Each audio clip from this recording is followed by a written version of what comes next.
നമസ്കാരം. ജീവിതത്തിൽ ഒരുപാട് സമൃദ്ധി വന്നു ചേരുന്ന സമയം, ലോട്ടറി ഭാഗ്യം വന്നു ചേരുന്ന സമയം, ജീവിതത്തിൽ എന്താണോ ആഗ്രഹിക്കുന്നത് അതൊക്കെ നടന്നു കിട്ടുന്ന സമയം, സകല വിഘ്നങ്ങളും മാറി ലക്ഷ്യം കൈവരിക്കാൻ ഇവർക്ക് സാധ്യമാകും.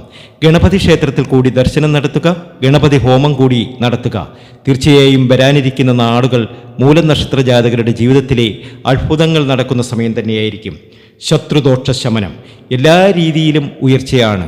നിങ്ങൾ ആഗ്രഹിക്കുന്നത് എന്താണോ അതൊക്കെ നടന്നു കിട്ടുന്ന സമയം. ഓം നമഃശിവായ എന്നൊന്ന് കമൻറ്റ് ബോക്സിൽ മൂലനക്ഷത്ര ജാതകർ കുറിച്ചേക്കുക. അടുത്ത നക്ഷത്രം ഉത്രാടമാണ്.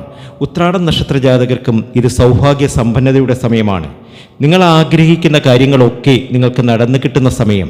സർപ്പക്കാവിൽ 100 പാലും നടത്തി പ്രാർത്ഥിക്കുക, പുള്ളുവൻ പാട്ടും പാടിക്കുക.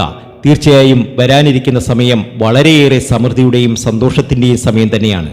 ഉത്രാടം നക്ഷത്ര ജാതകരുടെ എല്ലാവിധ ദുഃഖ ദുരിതങ്ങളും മാറി രക്ഷപ്പെടാൻ പോകുന്നു.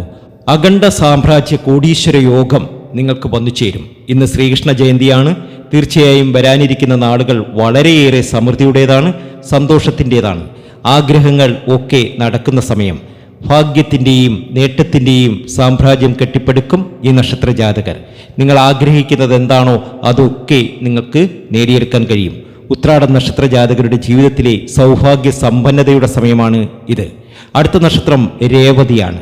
രേവതി നക്ഷത്ര ജാതകരുടെ എല്ലാ ദുരിത ദുഃഖങ്ങളും മാറാൻ പോകുന്നു. ശ്രീകൃഷ്ണസ്വാമി ക്ഷേത്രത്തിൽ ദർശനം നടത്തും വരെ നന്ദി, നമസ്കാരം.